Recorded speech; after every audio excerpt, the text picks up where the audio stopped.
তোমাদের বাবা মায়ের দায়িত্ব আমি নিলাম। তোমাদের বাবা আমাকে আপন বড় ভাইয়ের মতো শ্রদ্ধা করে। আমি একটা বিয়ের ডেট ঠিক করছি আর সেই ডেটে বিয়ে হবে না, এইটা আমি মানে নিতে পারতেছি না। তোমাদের বিয়ে কালকেই হবে। বিয়ের পরে তোমরা কিছুদিন একটু গা ঢাকা দিয়ে থাকবা। আপনি পারবেন তো চাচা? চাচা সবকিছু হবে তো ঠিকঠাক? আমরা যে প্ল্যান করছি, হিরু ছাড়া আর আমরা ছাড়া এটা যেন কেউ না জানে। কি কেউ জানবে না চাচা?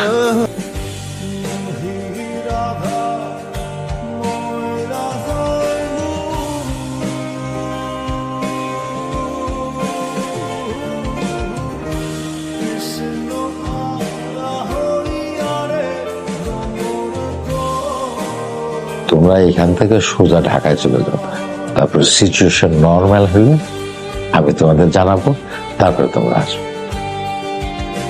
চাচা ভিরু কোথায়? ও ভিরু রে, ওই ঢাকার বাসের টিকিট কাটতে পাঠিয়েছি।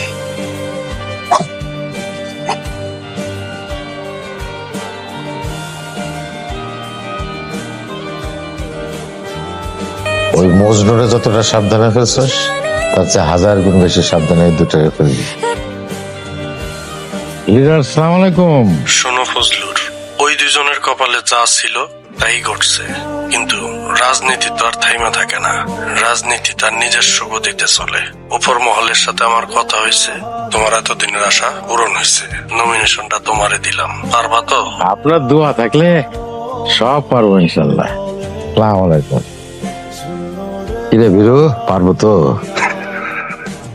স্যার, যেটা শয়তানে পারবো না আপনি এইটাও পারবেন।